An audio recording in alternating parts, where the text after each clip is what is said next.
नमस्कार. महाराष्ट्र केसरी कुस्ती स्पर्धा 2026 68वा अधिवेशन वाघोली मुक्कामी संपन्न होत आहे. महाराष्ट्र राज्य कुस्ती संघ व रामकृष्णांना सातव पाटील कर्तव्य फाउंडेशनच्या माध्यमातून ही स्पर्धा वाघोलीमध्ये संपन्न होते. महाराष्ट्र केसरीच्या इतिहासामध्ये 68 वर्षामध्ये आत्तापर्यंत कधीही एवढं मोठ्या प्रमाणावरचं बक्षीस महाराष्ट्र केसरीला कुणी ठेवलेलं नव्हतं. ते या महाराष्ट्र केसरीच्या निमित्तानं रामकृष्णांना सातव पाटील यांनी ठेवलेलं आहे. जो महाराष्ट्र केसरी पैलवान होणार आहे त्याच्यासाठी फॉर्च्युनर गाडी ठेवलेली आहे, ज्या गाडीची किंमत आज 45 ते 50 लाख रुपये व रोख 5 लाख रुपये इनाम आहे. तर जो उपमहाराष्ट्र केसरी होणार आहे तो स्कॉर्पिओ एन गाडीचा मानकरी आणि 4 लाख रुपये रोख इनाम असं बक्षीस आहे. तर प्रत्येक वजन गटामधला जो सुवर्ण पदक विजेता आहे त्या पैलवानसाठी बुलेट गाडी, तर जो रौप्य पदक विजेता होणार आहे त्या पैलवानसाठी स्प्लेंडर गाडी, अशी लाखो नव्हे कोट्यावधी रुपयांची बक्षिसं या स्पर्धेच्या माध्यमातून पैलवान मंडळींना मिळणार आहे. तुम्ही स्पर्धेचं आयोजन आणि नियोजन जर वाघोलीमध्ये येऊन जर बघितलं तुम्हाला लक्षात येईल, अत्यंत कमी वेळामध्ये रामकृष्णांना सातव पाटलांनी खऱ्या अर्थानं सुंदर असं स्टेडियम, सुंदर असे आखाडे या ठिकाणी उभारलेले आहेत. प्रेक्षकांना बसण्याची सुंदर व्यवस्था आहे. पैलवानांची, पंचांची, भोजन निवासाची व्यवस्था फार चांगल्या प्रकारे रामकृष्णांनी केलेली आहे. खऱ्या अर्थानं जर पाहिलं तर कुस्तीवरती किती प्रेम करावं हे रामकृष्णांना सातवांकडून शिकलं पाहिजे. ज्याप्रमाणे ते वाघोलीचं मैदान माझ्या माहितीप्रमाणे 4-5 लाख रुपयाचा होणारा आखाडा त्या व्यक्तिमत्वामुळं आज 50-60 लाख रुपयापर्यंत दरवर्षी खर्च करतात आणि या वर्षी तर महाराष्ट्र केसरीनं खऱ्या अर्थानं कर केला.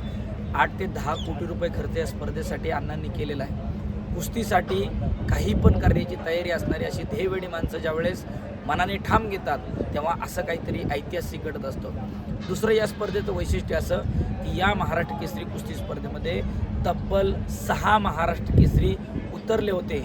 त्यापैकी आता हर्षवर्धन सदगीर आणि सिकंदर शेख असे 2 महाराष्ट्र केसरी, आत्तापर्यंत राहिलेले 4 महाराष्ट्र केसरींना पराभवाचं तोंड पाहावं लागलेलं आहे. तर महेंद्र गायकवाड उपमहाराष्ट्र केसरी, जयदीप पाटील नव्या दमाचा पैलवान आहे, हर्षद सदगीर महाराष्ट्र केसरी आहे, तर तिकडं सिकंदर शेख महाराष्ट्र केसरी आहे. असे सगळ्यात जास्त महाराष्ट्र केसरी सहभागी होणारी सुद्धा स्पर्धा इतिहासामध्ये एकमेव आत्तापर्यंत तरी आहे.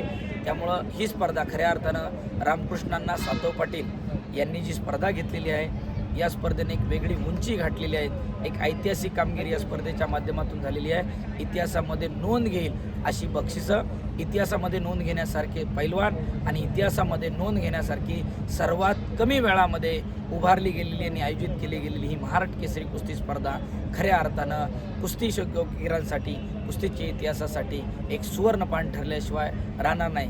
पुन्हा एकदा महाराष्ट्र राज्य कुस्ती संघ अध्यक्ष रामदासजी तडस असतील, कार्याध्यक्ष पैलवान संदीपबाप्पा भोंडे असतील, सरचिटणीस योगेश भाऊ धोडके असतील, त्याचप्रमाणे कर्तव्य फाउंडेशन असेल, रामकृष्णांना सातव पाटील असतील आणि त्यांचे सर्व सहकारी यांना पुन्हा एकदा मनापासून धन्यवाद. महाराष्ट्रातल्या तमाम कुस्ती शौकीनांच्या वतीनं मी कुस्ती निवेदक प्राध्यापक पैलवान हंगेश्वर धायगुडे पुन्हा एकदा या सगळ्या मंडळींचं मनापासून अभिनंदन करतो, धन्यवाद मानतो की महाराष्ट्राच्या कुस्तीला आपल्यामुळं खऱ्या अर्थानं आज सोन्याचे दिवस आलेले आहेत. पुन्हा एकदा मनापासून धन्यवाद. आणि अशीच तुमच्या सगळ्यांच्या हातून बजरंगबलीच्या चरणी प्रार्थना आहे की अशीच लाल मातीची सेवा घडत राहू.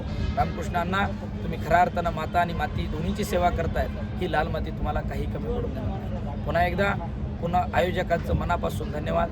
आज सायंकाळच्या सत्रामध्ये फायनलचा थरार पाहायला विसरू नका. धन्यवाद. चॅनलवरती जर नवीन असाल तर चॅनलला नक्की सबस्क्राईब करा आणि तुमच्या या स्पर्धेबद्दलच्या ज्या प्रतिक्रिया आहेत, मला नियोजन कसं वाटलं, आयोजन कसं वाटलं या व्हिडिओच्या कमेंट बॉक्समध्ये नक्की लिहा. आणि महाराष्ट्रातल्या अनेक काटा लढतींचं विश्लेषण, अभ्यासपूर्ण विश्लेषण ऐकण्यासाठी हंगेश्वर धायगुडे या यूट्यूब चॅनलला सबस्क्राईब नक्की करा. धन्यवाद.